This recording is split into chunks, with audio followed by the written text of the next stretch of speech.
Boa noite a todos. Estamos aqui mais uma vez para o nosso estudo do Gênesis bíblico e da Gênesis, à luz do Evangelho e à luz da doutrina espírita. Para dar início ao nosso estudo de hoje, a nossa irmã Débora vai fazer a prece inicial por todos nós.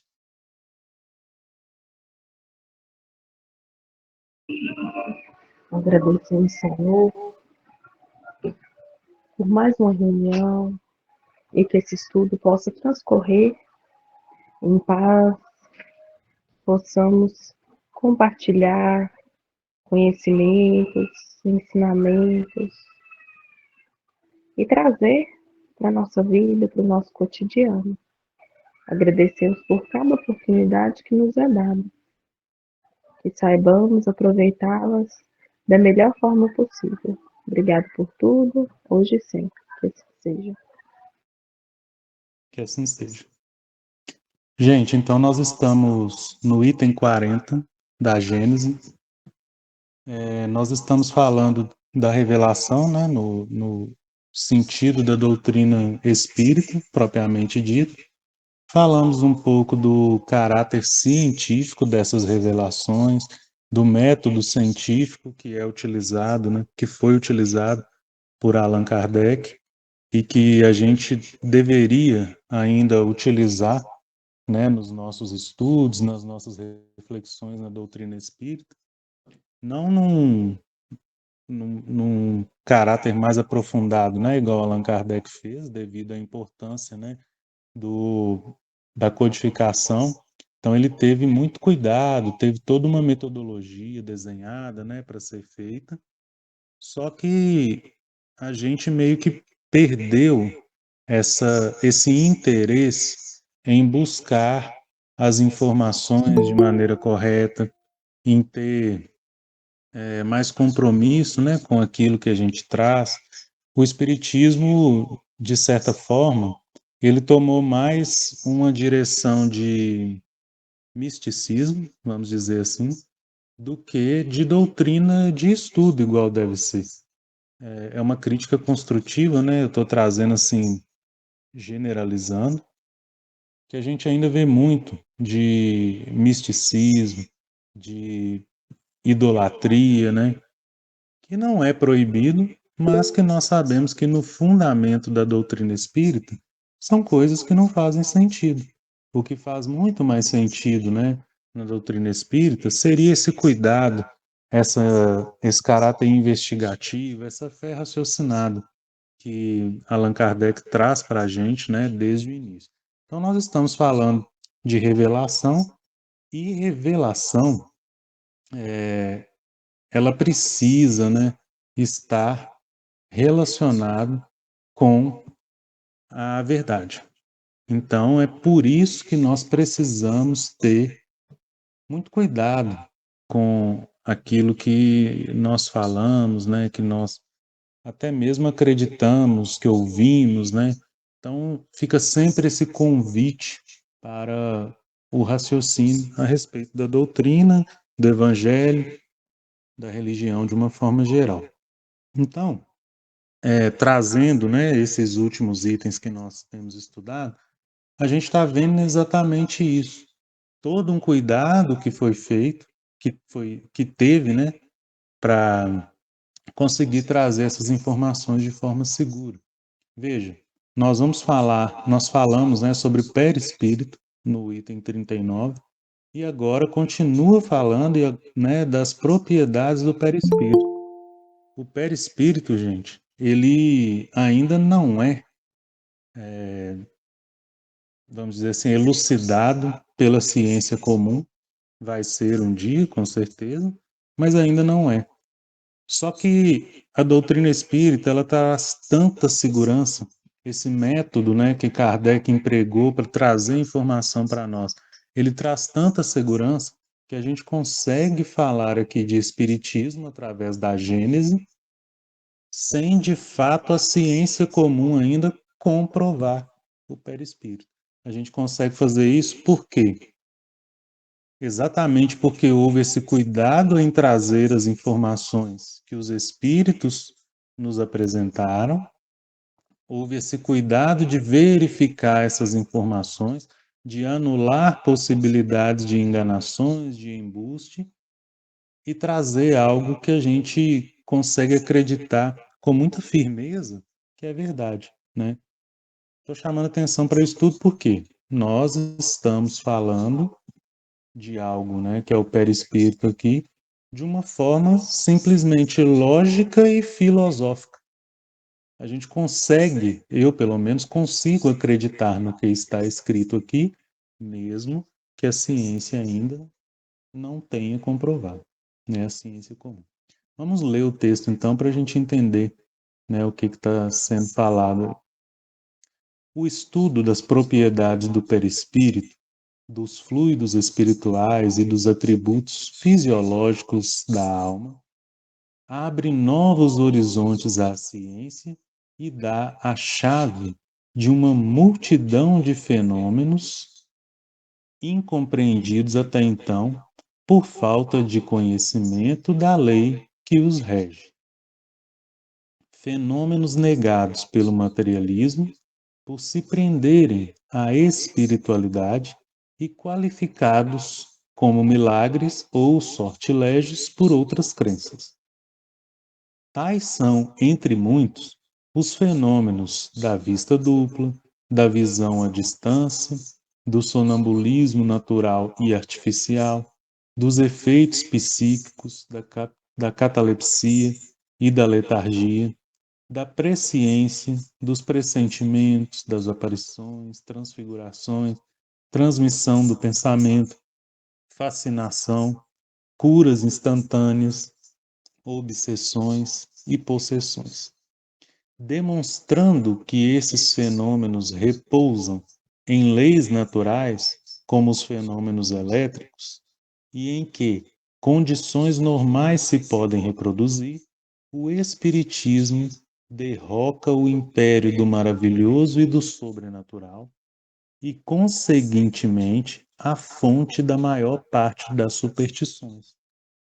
Se creia na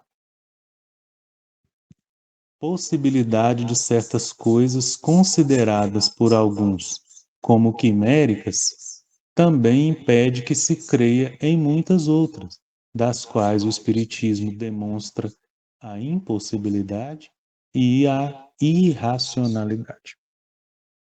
Percebemos aqui então, gente, que Kardec usa do conhecimento da doutrina espírita, das evidências que a doutrina espírita trouxe, para comprovar alguns mecanismos, né? Principalmente aqui mecanismos da mediunidade, né? A gente fala aí de pressentimento, aparições, transfigurações, próprio sonambulismo, né? Vai ser tratado também lá no livro dos médiuns como um tipo de mediunidade, médiuns sonambúlicos, vamos chamar lá, né? Tudo isso relacionado com fenômenos que envolvem o perispírito, tá? Propriedades do perispírito. Como que a gente, né, que a doutrina espírita nos explica, então, esses fenômenos? O perispírito, então, é esse envoltório, né, que tem no nosso corpo e faz a ligação entre o corpo material e o espírito. Quando acontece, então, um fenômeno mediúnico, o que ocorre é o espírito se afasta, isso a grosso modo, né, gente, trazendo assim de uma maneira bem simplificada. O espírito se afasta do corpo e do perispírito e aquele que quer se comunicar, seja lá da forma que for, se aproxima então do corpo e do perispírito e através do perispírito transmite a mensagem, né, o sinal ou o movimento que ele quer empreender para que aquele corpo do médium traduza, né, o que está sendo comunicado pelo espírito. Então, o perispírito explica tudo isso, né? Todos esses fenômenos que antes eram tidos como milagres, mistérios, coisas sobrenaturais, tudo isso explicado principalmente pelas propriedades do perispírito. O perispírito, então, permite esse tipo de coisa de acontecer. No item, né, do nosso último estudo, nós vimos aí também que o perispírito, né, os espíritos chegam até a trazer aí para nós que o perispírito, ele vai, à medida que ele for descoberto, né, pela ciência moderna, atual, ele vai explicar várias coisas relacionadas principalmente com doenças. Então a gente vai ter como lidar com certas doenças, né? Principalmente essas que hoje ainda são fatais, né? Ou são muito problemáticas para nós.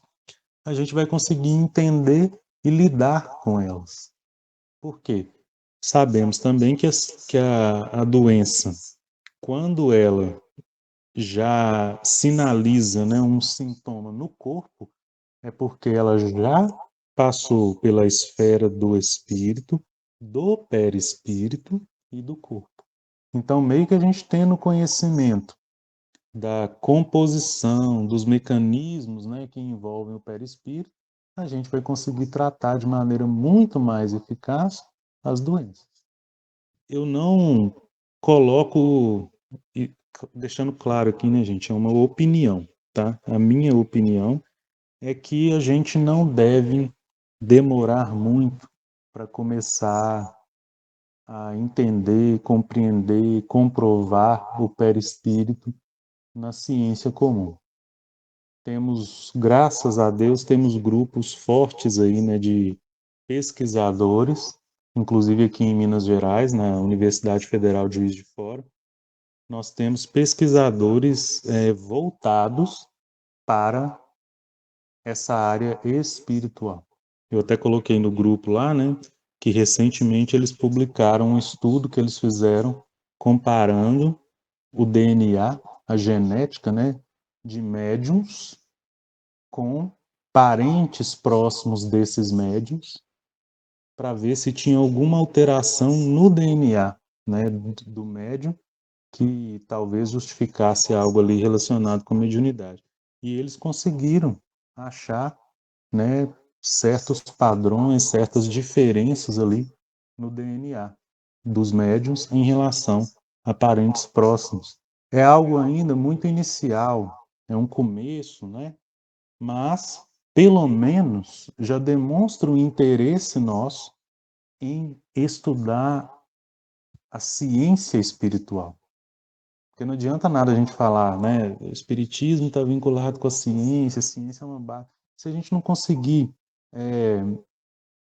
juntar mesmo, trazer a ciência atual, moderna, né, para o espiritismo e também levar o espiritismo para a ciência, ou seja, comprovar mesmo o que é trazido para nós pelos espíritos, a gente conseguir comprovar, evidenciar isso na ciência, né? Se a gente não conseguir fazer isso, aí vai ser prejudicial.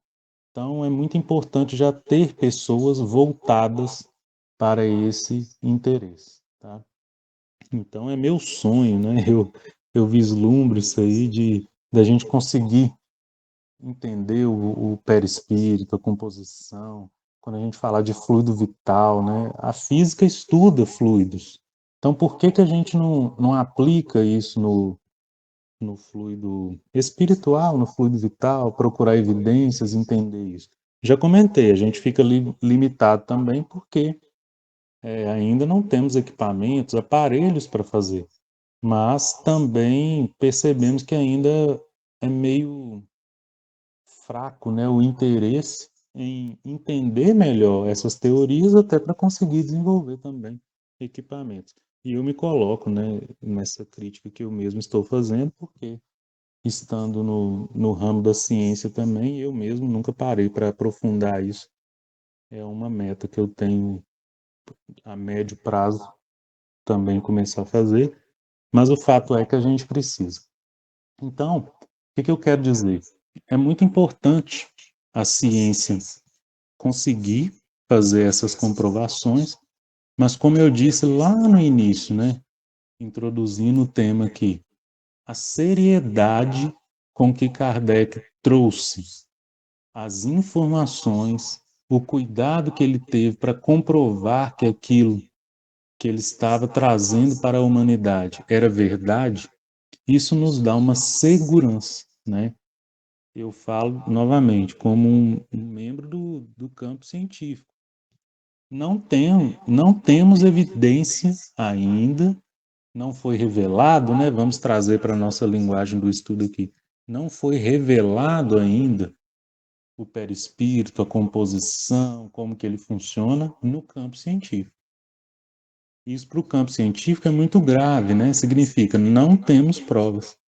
Só que a filosofia, a lógica, a maneira que Allan Kardec traz isso para nós, ela é tão embasada que a gente consegue acreditar, né? Entender, aceitar, mesmo que a ciência tradicional ainda não tenha comprovado. Na ciência tradicional, então, quando a gente não tem uma comprovação, que é o caso, é muito difícil da gente acreditar. E o que eu estou trazendo é, Kardec levou tão a sério esse tema e levou tão a sério a segurança da informação que eu, pelo menos, né, fico muito convencido de que o perispírito existe, que ele funciona, né, desse jeito que descreveu aqui. E o contrário, né, eu já não consigo aceitar. Tipo, não dá para explicar essas coisas que estão sendo faladas aqui sem o perispírito.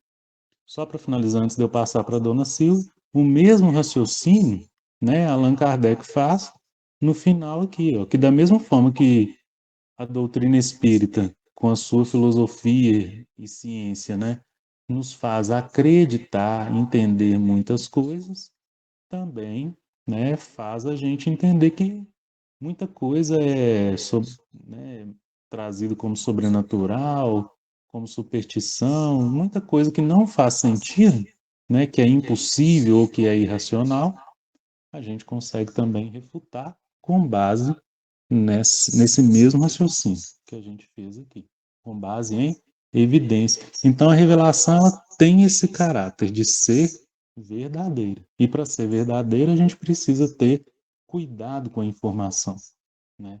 Dona Silvia?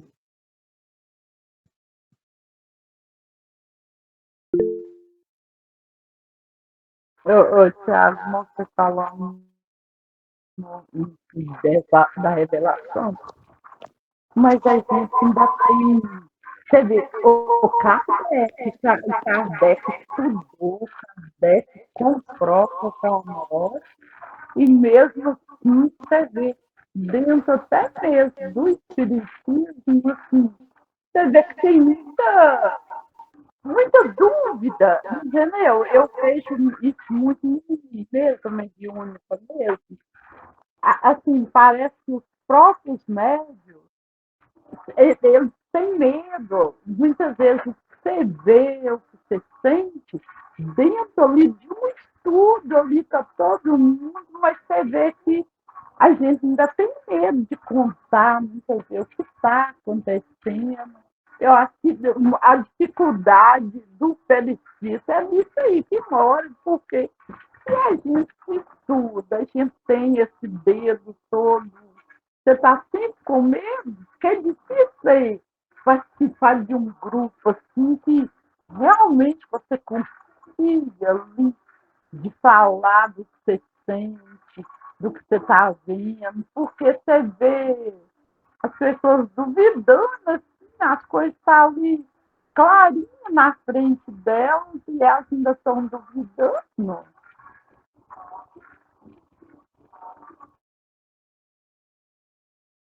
Entendi a colocação da senhora. Eu acho que tem a ver muito, né, com a questão de estudar mesmo, né? Isso que a gente está fazendo aqui, né? Porque muitas vezes o que acontece, principalmente relacionado com a mediunidade, é de ter um acolhimento do médium, né? Que logicamente tem que acontecer, porque muitas vezes, né, aquela pessoa não entende o que está acontecendo, e ela vai se sentir acolhida, né, num ambiente em que pelo menos ela não vai ser hostilizada ou que as pessoas não vão debochar dela, mas muitas vezes nas próprias casas espíritas, né, acho que entra um pouquinho no que a gente comentou lá no início, as próprias casas espíritas focam muito na questão do exercício da mediunidade.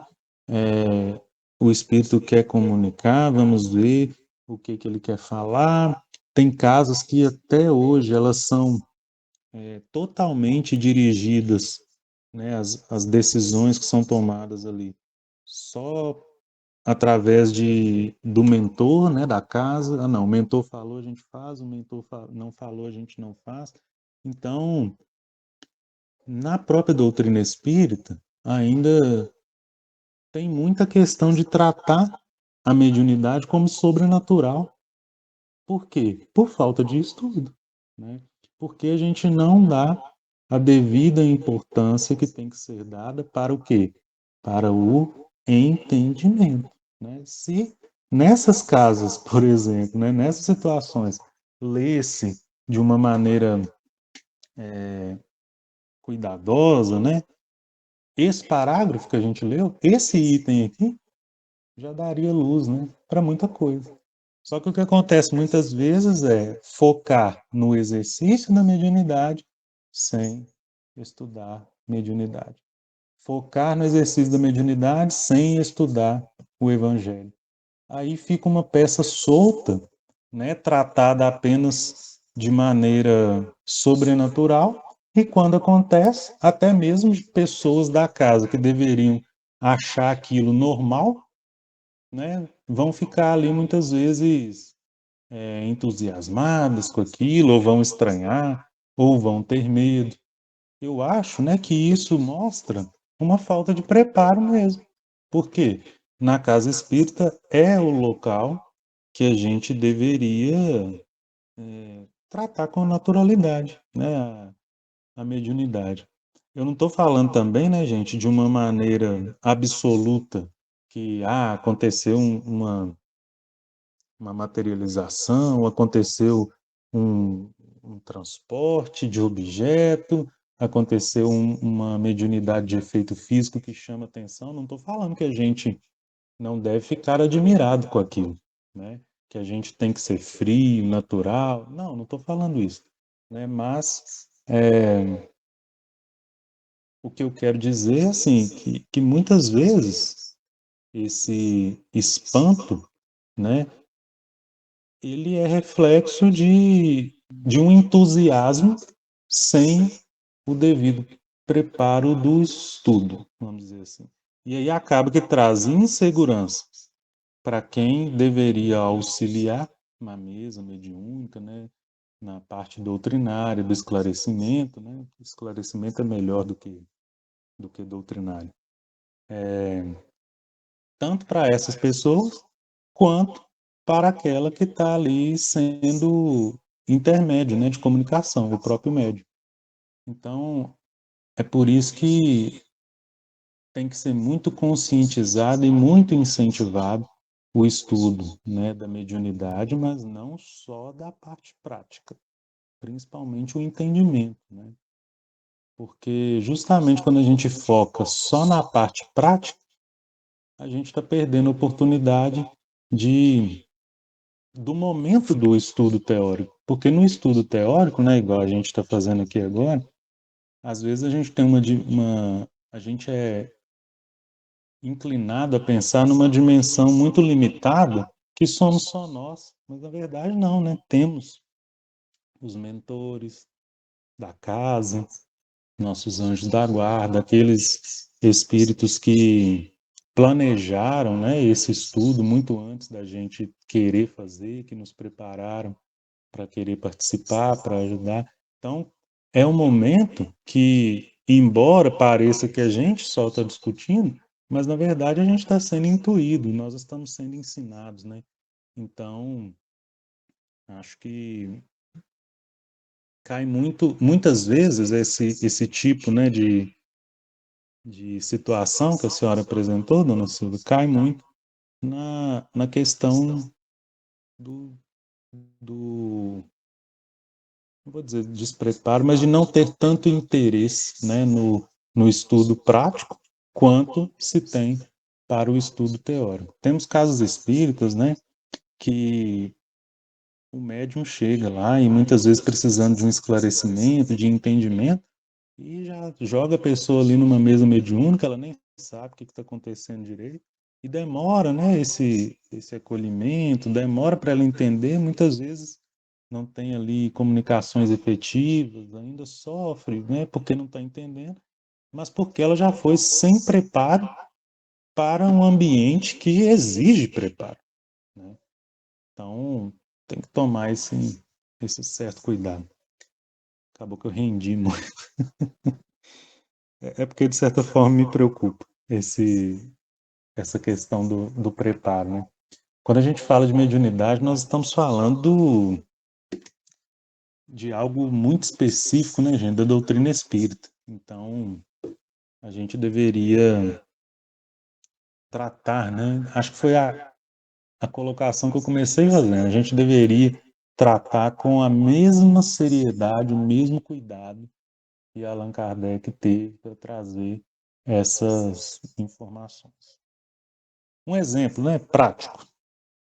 Chega lá uma pessoa que está com a mediunidade aflorando, né, como a gente tem costume de dizer, e essa pessoa já é colocada ali na mesa mediúnica, que ela precisa de desenvolver, de praticar, de exercer mediunidade e tal.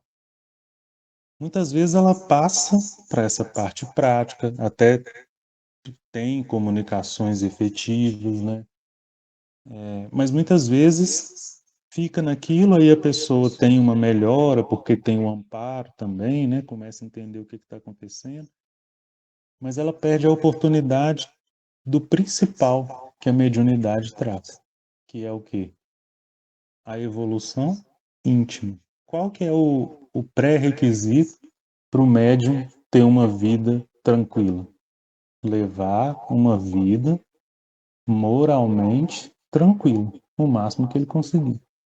Então, a mediunidade, ela é meio que uma ferramenta que vai auxiliar a gente a evoluir. E muitas vezes, quando a pessoa é jogada direto na prática, ela não tem nem conhecimento disso. E ela perde a oportunidade o quê? De tomar mais cuidado com as atitudes, se policiar, de entender que a mediunidade, que a gente fala, a mediunidade é uma missão. Sim, é uma missão. Ela serve para ajudar. Mas o principal dela é ajudar a nós mesmos, a todos, né, que de alguma forma foi programado aí para contribuir no campo da mediunidade como uma antena, né? E sendo uma antena, sintonizar preferencialmente com coisas boas.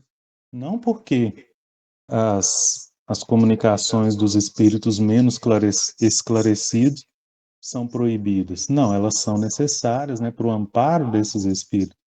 Mas para a saúde do médium, para a vida do médium, para a evolução do médium, é muito importante ele se policiar, né, para que a mediunidade não torne um fardo, mas, ao contrário, cumpra com o papel que ela tem que cumprir, que é principalmente auxiliar a gente na nossa reforma íntima, né?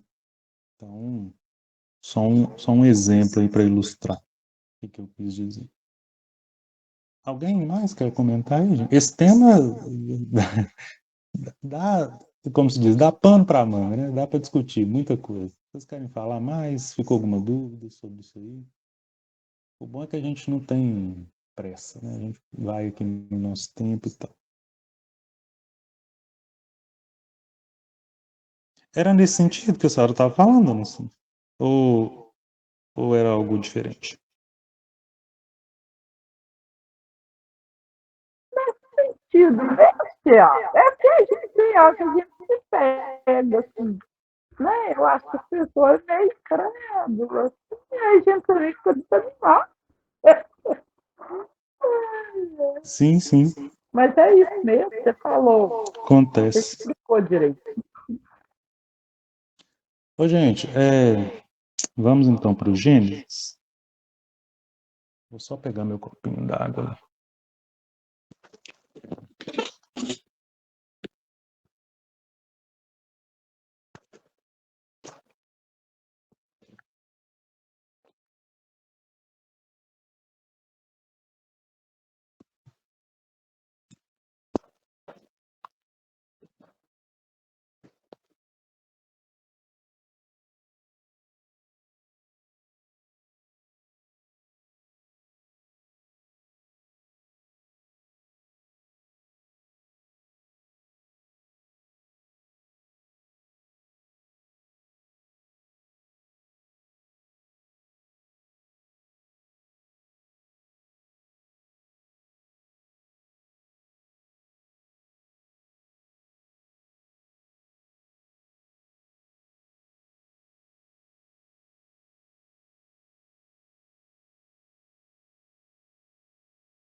Travou?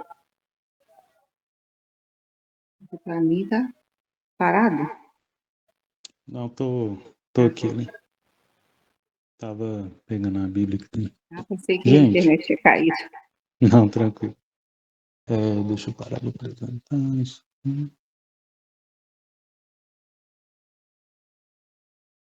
Bom, nós estamos no capítulo 4 do Gênesis, que é a genealogia, né, da dualidade. Essa dualidade, ela vai ser representada, então, por Caim e Abel, principalmente, né? Depois nós vamos ver que Adão e Eva, eles tiveram outro filho chamado Sete, tá? Mas primeiro nós vamos estudar aí essa simbologia do da, da dualidade, né? Representada então por Caim e Abel. Nós começamos a leitura, gente, e a gente fez uma breve introdução, né, com o significado do nome de Caim. Vocês lembram o que significa o nome Caim?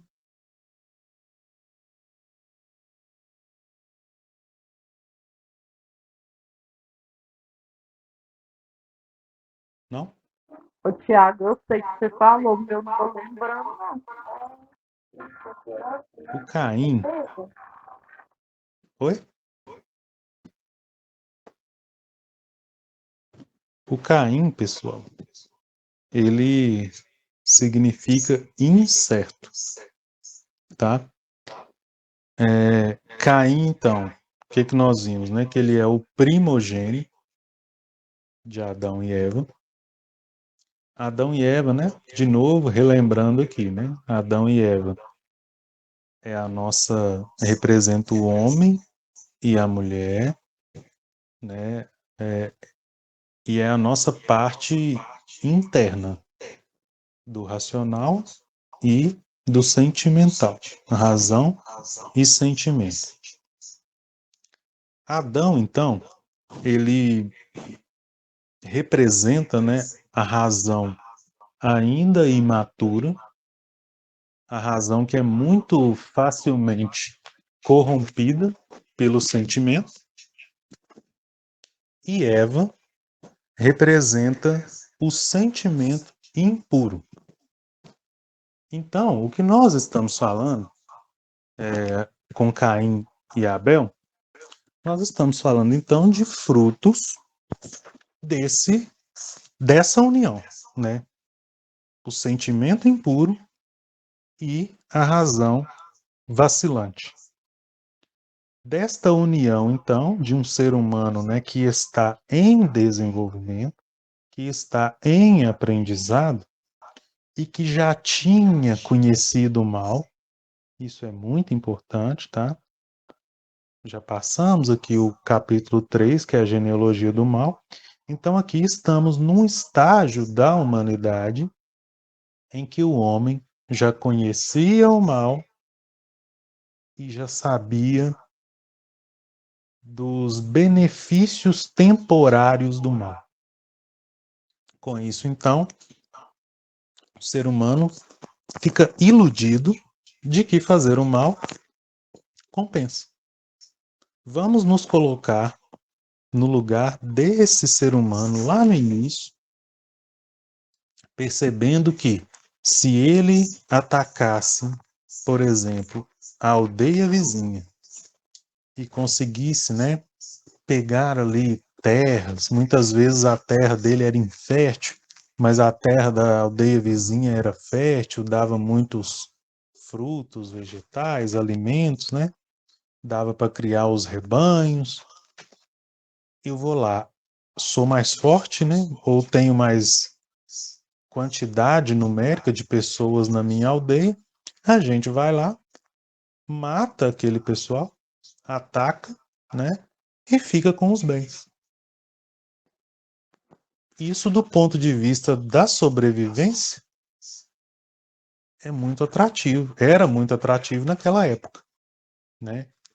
Quando o homem começa a fazer isso, né, sem ter a consciência do mal, quando ele faz isso simplesmente por instinto de sobrevivência, né, um duelo de território, né, isso ainda não é considerado pecado, porque ele não está fazendo para prejudicar o outro. Ele não sabe que está prejudicando o outro, mas na verdade está com um instinto, muito mais um instinto animal, de que eu preciso sobreviver, né?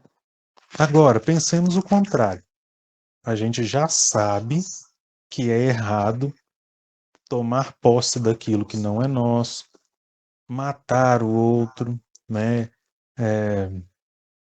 De alguma forma prejudicar o outro. Só que fazendo isso, eu vou conseguir, né, esses alimentos, esse solo fértil, e mesmo sabendo que é ruim para o outro, mas que é bom para mim, eu vou lá e faço. Isso é o mal. Eu fiz tendo plena consciência de que eu ia prejudicar o outro. O que acontece então, gente, é que nesse estágio da humanidade, o homem já conhecia o mal. E o Caim e Abel representam exatamente este ser humano dual que até hoje habita o nosso planeta Terra, tá? Então, a nossa vida, né, a vida da coletividade de uma maneira geral, é uma vida dual. Tem a dualidade positiva e tem a dualidade negativa. Vejam que até a dualidade é dual. É. A dualidade positiva é o quê? Nós somos seres compostos de razão e sentimento, né? A família tem lá o marido, a esposa, né? Na vida lá a gente conhece o namorado, a namorada, então se une e essa união dá frutos positivos para os dois, né? Isso é a dualidade positiva, tá? Agora, a dualidade negativa. O nosso mundo, né? Ele é dividido entre o bem e o mal, vamos dizer assim. Muitas vezes a gente faz coisas boas, muitas vezes ainda a gente vacila e faz coisas tidas como mal, porque são fora da lei de Deus. Não é à toa que o nosso mundo ainda é de provas e expiações, né? Por quê? Quando eu faço mal, um dos mecanismos de reajuste do mal é o mecanismo prova-expiação. Ou prova, né? Ou expiação, ou as duas coisas. Então, estamos ainda no local que precisamos para evoluir. Portanto, o nosso mundo ainda é dual. Essa dualidade, ela é representada por Caim e Abel. Já comentamos, Caim, ele foi o primogênito, mostrando então que o ser humano, desde aquela época, dava mais importância para o mal. E essa importância a gente pode traduzir como o quê? Mais importância para as recompensas materiais, né, que são temporárias e que são frutos de atos ilícitos. Porque eu tenho a recompensa material, por exemplo, o meu salário, né, lá do emprego. Eu preciso desse salário para eu arcar com os custos da minha sobrevivência, né? Então, essa recompensa é lícita, né? É uma recompensa material vinda também de um meio lícito. Agora, toda aquela recompensa material que vem de algum tipo de crime, seja na lei dos homens, seja na lei de Deus, que na verdade a lei de Deus é uma só, né? Quando a gente peca, quando a gente comete um crime, então, na lei do homem, automaticamente estou também cometendo um crime na lei de Deus, né? Quando nós buscamos recompensas materiais, então, através de atos, né, ilícitos, nós estamos praticando o mal. E o Caim e Abel representam, então, a humanidade que ainda dá mais importância para o mal. Beleza? Então, é uma das características do mundo de prova e expiação também. A gente se interessa mais pelo mal do que pelo bem. A maioria de nós, né, vamos colocar assim, se interessa mais pelo mal do que pelo bem. O significado de Caim, então, nós trouxemos, significa incerto. Tá? Caim, o significado em hebraico é incerto. E isso é um mal, gente. O mal é incerto, né? É uma recompensa que eu acho que eu estou recebendo, né? Mas que não é certo. Então é incerto nesse sentido de não ser meritória, adequada, e é incerto também porque traz dúvida. O que que a serpente, né, faz lá com a Eva? Ela leva uma controvérsia, ela leva uma dúvida, ela leva uma outra possibilidade que não aquela dada por Deus. Isso causa incerteza, desconfiança, né? Falta de segurança de que a decisão tomada será a mais correta. Então, o mal é incerto. E o mal é representado, então, por Caim. Nesse mundo dual, o mal é representado aqui por Caim. Ficamos, então, de trazer hoje o significado de Abel. Abel, que é o segundo filho, né, de Adão e Eva. Vamos só ler os versículos. E conheceu Adão a Eva, sua mulher, e ela concebeu e deu à luz a Caim, e disse: Alcancei do Senhor um homem. E deu à luz mais a seu irmão Abel. Veja a importância, gente, que é dada ao primogênito, que Eva até enaltece. Alcancei do Senhor um homem. No versículo 2, deu à luz mais a seu irmão Abel. Parou aí. Abel foi pastor de ovelhas e Caim foi lavrador da terra. Percebem que o bem aqui, né, que é o Abel, ele não traz a empolgação que o mal traz? Tá desse jeito na versão de vocês? Alguém que tiver aí, lê para mim como que tá, por favor. Versículos 1 e 2 capítulo 4 de Gênesis. Eu não sei, eu não prestei atenção no seu jeito de ler aí, porque eu estava dando uma olhada o que era Abel. Mas está aqui, ó. Coabitou o homem com Eva, sua mulher. Esta concebeu e deu à luz a Caim. Então disse: adquiri um varão com auxílio do Senhor. É o capítulo 2, né, que você falou? Versículo 1 e 2, por favor. 1 e 2. Depois deu à luz a Abel, seu irmão. Abel foi pastor de ovelhas e Caim lavrador. Isso. Percebe aí, gente, com Abel não teve entusiasmo. Só com Caim, né? O meu tá igual. Tiago, eu ia fazer um comentário aí, que olha pra você ver. Até nisso aí, olha como que a gente valoriza, né? Você vê o tanto que ela valorizou o Caim, né? E o Abel, igual você falou, foi tímido ali e tudo. Mas o estudo mostra pra gente o tanto que Deus é bom para nós, porque realmente começa com o mal e a gente põe ele lá em cima, mas termina com o bem, que eu acho que é o aberto, né?